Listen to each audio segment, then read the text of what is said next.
Snowcrystal, Spark, Wildflame, and Rosie had continued walking at a slow pace. Rosie, who was trying her best not to complain, had been struggling to keep up with the others. When one of her friends asked her if she was all right, she would simply make a short reply saying she was and continue hobbling after the others. Snowcrystal? Spark asked as he limped over the grass. Do you think we should stop and rest? I don't see why we have to keep going like this. We have no clue where to start looking for Articuno. Snowcrystal was about to agree that they rest when Wildflame interrupted them. Humans are near, the Houndoom stated quietly, sniffing the air, and a Pokemon. We have to go. Fearfully, the 4 Pokemon increased their pace, running through the tall grass without looking behind them. Up ahead, Wildflame spotted a tall group of rocks with a dark gaping hole at their base. We can hide in that cave, she cried, noticing that Rosie and Spark were starting to have trouble keeping up.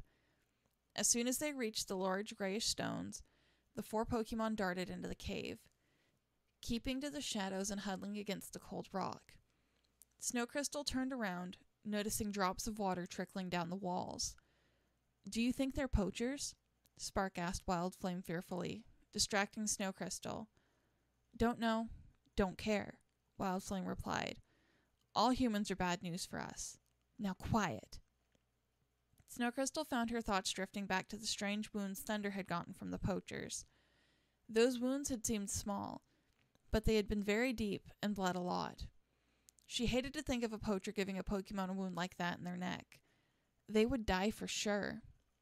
These thoughts only worried her further, and she edged backwards into the cave, fearful the humans might walk closer and spot them.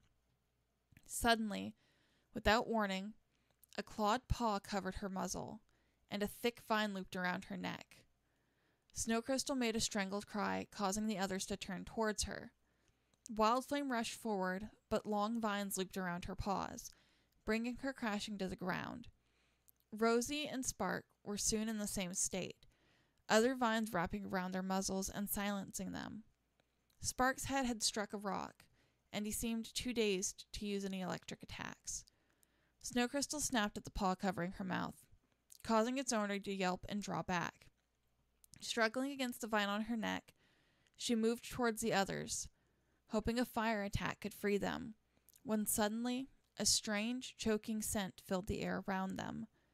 Snowcrystal coughed at the pungent fumes becoming stronger, and she began to feel dizzy and disoriented. She soon stumbled over her own paws, landing flat on the ground. She was tired. Very tired. She tried to fight it, but her efforts seemed to be useless as she continued to breathe in the scent, and her vision started to fade. She struggled to stay awake, but a few moments later, her senses faded into blackness as the Pokemon who had attacked gathered around them. Justin stopped and stared. For a moment, if only just a split second, he had thought he had seen the white growlithe and some other Pokemon running in the distance. He sighed, realizing that it would have been any other white-furred Pokemon, and decided not to mention it to Katie. They had traveled far and not found any sign of the growlithe. Katie, however, had a new goal in mind. She had told Justin that she believed many rare Pokemon lived in the areas most trainers didn't bother to explore. She had explained that she planned on exploring those areas, though how far she was going to explore, Justin didn't know for sure. He was actually pleased with the idea, for it gave him a chance to make a new discovery. What if there were even other species of Pokemon out there just waiting to be found? Whether or not there were, traveling through more uncharted areas would be a lot better than having to watch Katie follow the routes, battling other trainers and winning gym badges in the cities, which was something he could no longer do. At least here he'd be able to be of help, as he'd had plenty of experience traveling in the wilderness when he was a trainer. Watching Katie's Shinx and Poochyena happily chasing each other, Justin fingered the Pokeball he always carried in his pocket. He knew he wasn't really allowed to use it on a Pokemon, though he was sure the police would make an exception if he found something new or rare and made a discovery. Sometime, he hoped, they would find a very rare Pokemon and he'd have a chance to use it. and if they could find the white growlithe, it would be a good target. When Redclaw woke, he found himself in complete darkness. Dazed, he tried to move, finding himself trapped beneath large pieces of wood and metal. Feeling panic, he pushed with his back legs against the ground, scrabbling forward until he was free. Hearing some of the pieces of wood collapse, he shuddered, but nothing else happened. Confused by the darkness, Redclaw blew a tiny flame into the air, looking at the scene around him before it flickered out. He was in a hollow space, most likely deep within the collapsed building. A part of the wall to the left of him had held, forming the small enclosed space when the floors above him had collapsed. Standing up, Redclaw limped around the area, feeling the walls with his nose and paws while occasionally using a small bit of flame, trying to determine if there was any way out. Finding none, he looked around frantically, alarm filling his mind as he remembered that Stormblade had fallen too. Finding it hard to walk with all the chunks of debris on the floor, Redclaw searched for any sign of his friend, knowing he had to be nearby. After a moment, he paused as the scent of blood reached him. Walking toward it, he found a large wooden beam that took up a big part of the enclosed space. He hadn't given it much notice before, but now he could tell that the blood smell was coming from that direction. Following the beam, he came to where rubble blocked off any exit, but there was no sign of Stormblade, even though the scent of blood was strong. Redclaw paused before starting to dig through the rubble. After pushing aside a few slabs of wood, he came across an even smaller space.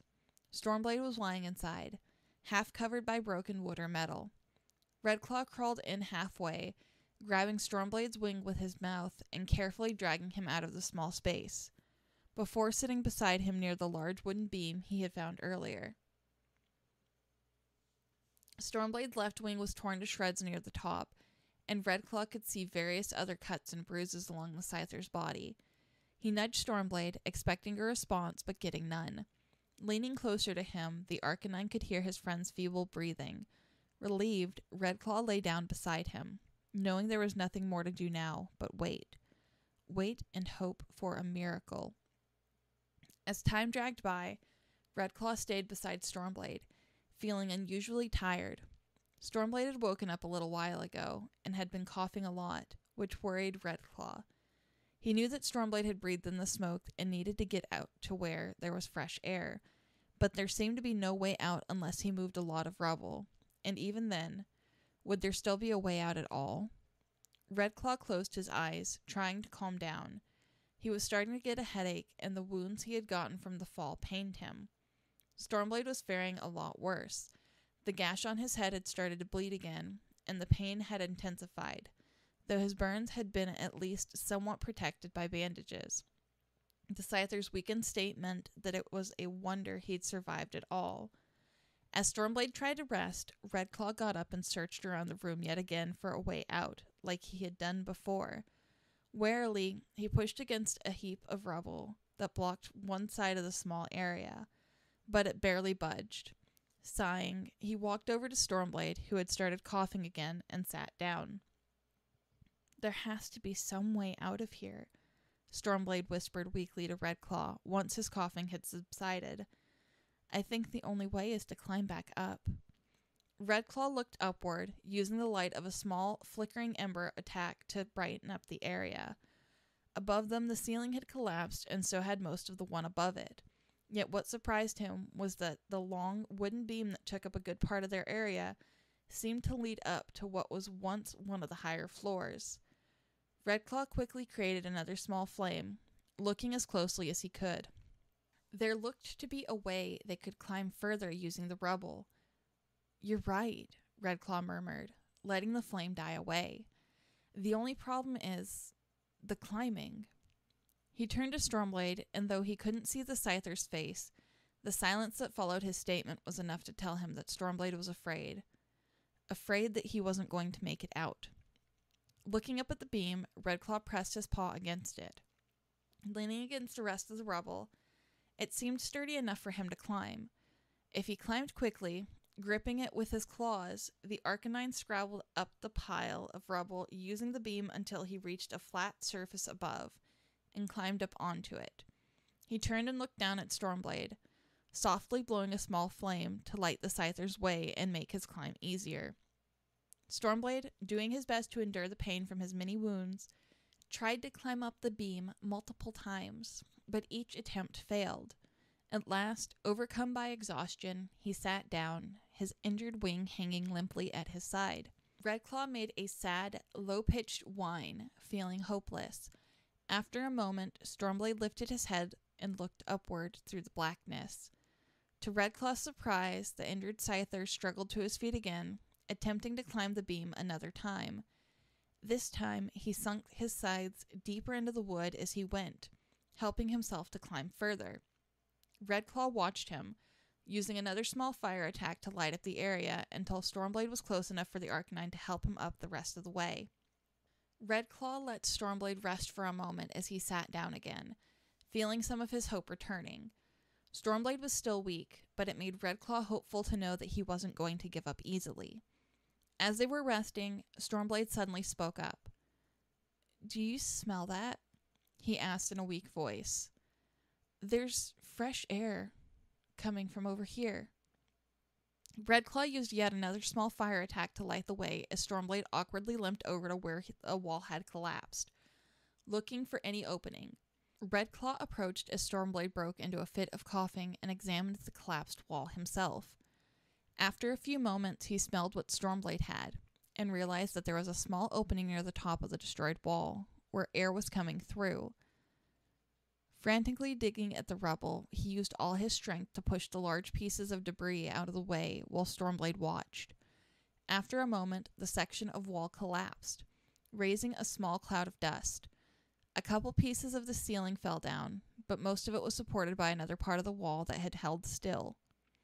Redclaw carefully peered inside the opening he had created using the light of fire.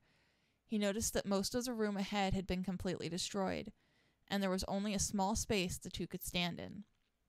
Redclaw could still faintly smell fresh air, and he walked forward, quickly realizing that it was coming from somewhere above them. Helping Stormblade climb over part of a collapsed wall, Redclaw reached another place where an opening led them into what was once another room. Obviously, the ceiling from below had collapsed, but most of the one that was now above them hadn't. "This way," Stormblade whispered, taking a few unsteady steps forward with the aid of his scythes.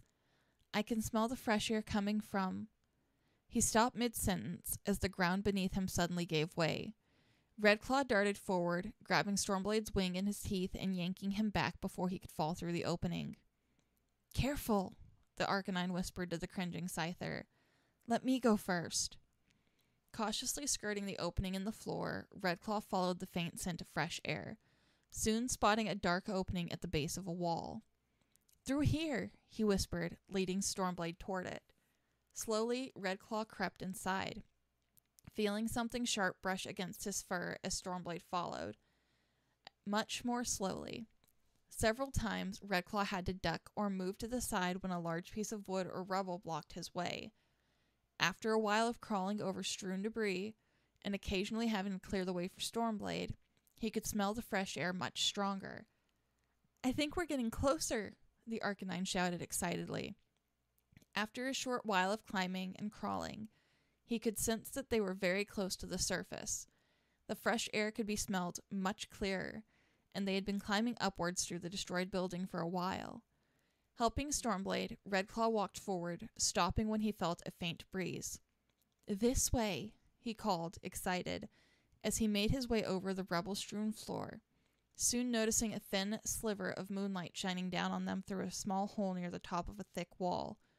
Going ahead of Stormblade, Redclaw placed his front paws on the wall, peering up through the small opening.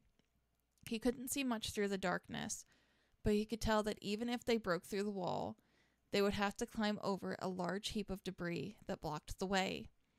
Telling Stormblade to back up, Redclaw studied the wall for a weak point. "Guess I'll have to make us a way out of here myself," he told the Scyther, determined, before running up and slamming his shoulder against the weakest part of the damaged wall. Thunder woke up suddenly, feeling strangely wary and nervous. At first, she was unsure what had woken her. Then a strange scent reached her and she froze, recognizing it instantly. Human. Standing up, Thunder darted behind the rock she had been laying against, watching the human come into view. She could not see him clearly, but he didn't seem to have noticed her, as he stopped near another rock and put something on the ground. Why he had come here, she wasn't sure, but she stayed put, watching with interest as the human set up a trap before moving on to another spot. This was a poacher. But what was he doing here? Deciding it was best to move on in case the human had a gun, Thunder slipped away into the darkness, heading for the grove of trees. For some reason, seeing the poacher had made her unsettled, but she figured that if she left, she wouldn't have to worry about it anymore. However, even once she was out of immediate danger, she still felt apprehensive, though she was unsure why. Pausing as she noticed a Pidgey land on a small rock nearby, she pushed the thought from her mind. She was going to learn to survive and hunt on her own, so why worry? Trying to keep quiet, Thunder edged closer to the Pidgey, but it noticed her and flew away before she could get close enough to strike. Frustrated, she turned and ran toward the trees, deciding to try and hunt again when daylight came. Redclaw felt the wall shake as he tackled it, ignoring the pain that raced up his side and shoulder as he used his takedown attack to damage the wall further. He could tell that it was close to breaking, and put all his strength into the next takedown. Feeling a large section of the wall crumble and break, Redclaw tumbled through the opening, landing in a heap on a pile of debris outside. Looking up, the Arcanine saw what was left standing of the damaged building shake, and noticed another wall beginning to collapse. Springing to his paws and leaping back inside, he grabbed Stormblade's uninjured wing in his jaws and pulled him through the opening, turning his head as the wall crumbled and dust filled the air.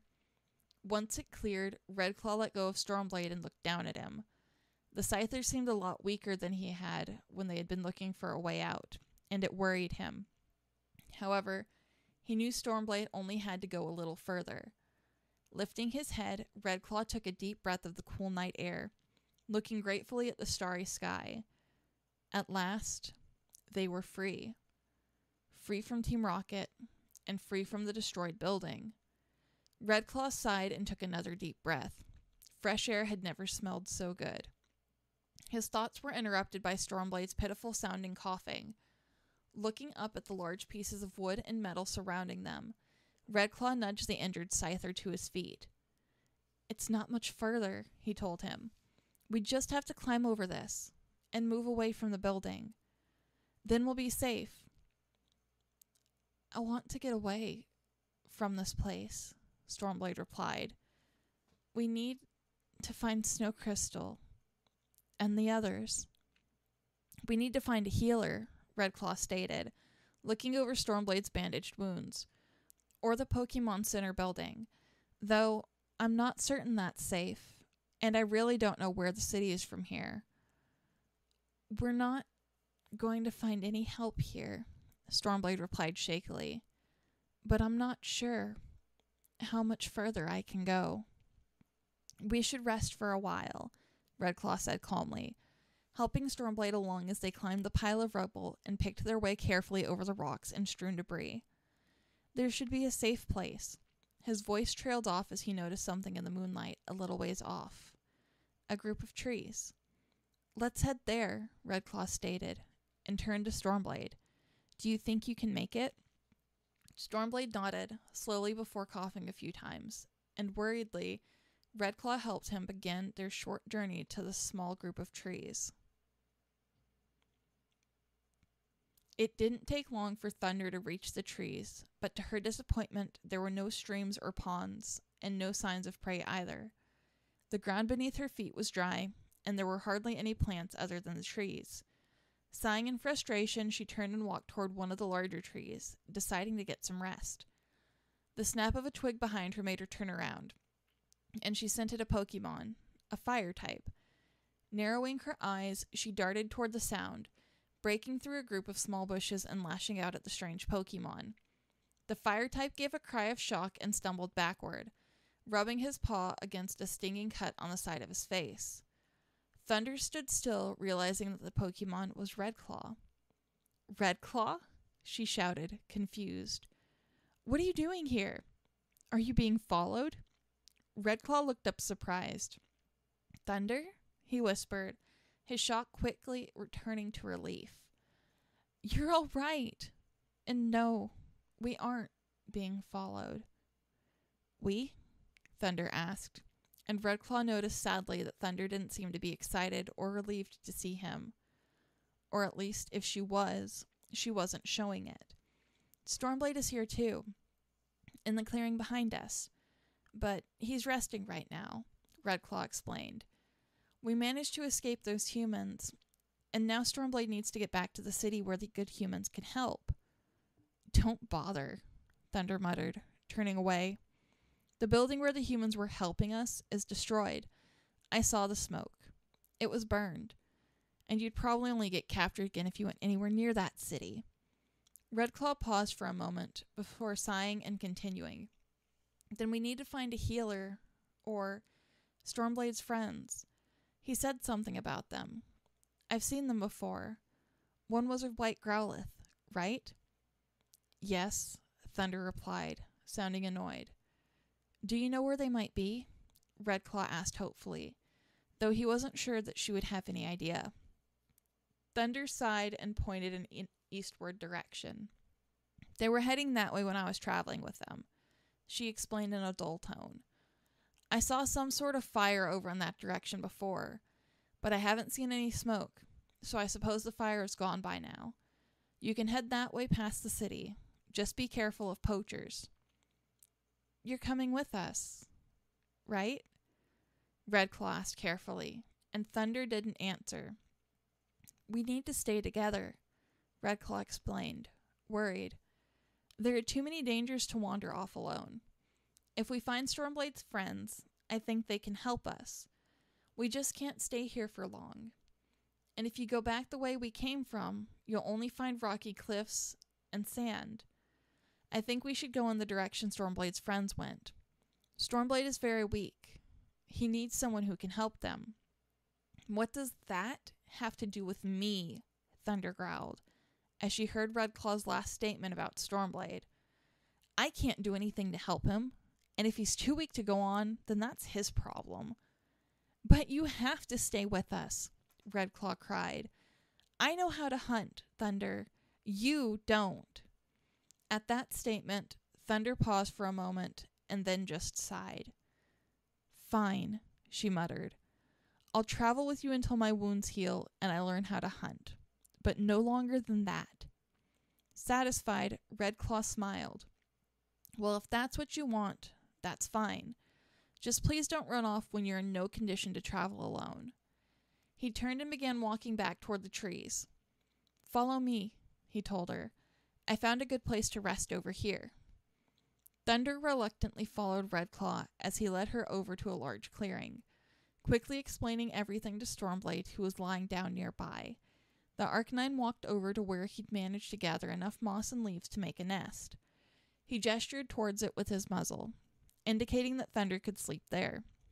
But she ignored him completely, flying up to a thick tree branch instead. She lay down on the branch and looked at Red Claw, who now lay curled up on the nest of dry leaves and moss. Thunder felt more worried. This wasn't a good idea. She should be traveling alone, without depending on anyone. And now, she had agreed to let others help her. Again. Yet at the same time, she somehow felt glad that she wasn't alone anymore. Even though she knew it was a bad idea, she felt some small comfort from being near these two Pokemon, however injured and weak they were. And that thought only angered her more. She shouldn't let them try to befriend her. Feeling frustrated with herself, but deciding to try and forget it for the time being, she closed her eyes, not knowing whether to feel relieved or angry with herself about the situation. Thunder hadn't been asleep for long when Stormblade's coughing woke her. She tried to fall back asleep, but Stormblade soon began coughing again, and she stood up. Feeling a burst of anger, she flew down from the tree and landed in front of him, glaring at him. "Stormblade," she growled. "How am I supposed to rest if you keep waking me up?" She kicked him lightly before pointing to some trees on the other side of the clearing. "If you're not going to stop coughing, then leave. Go over there where no one can hear you.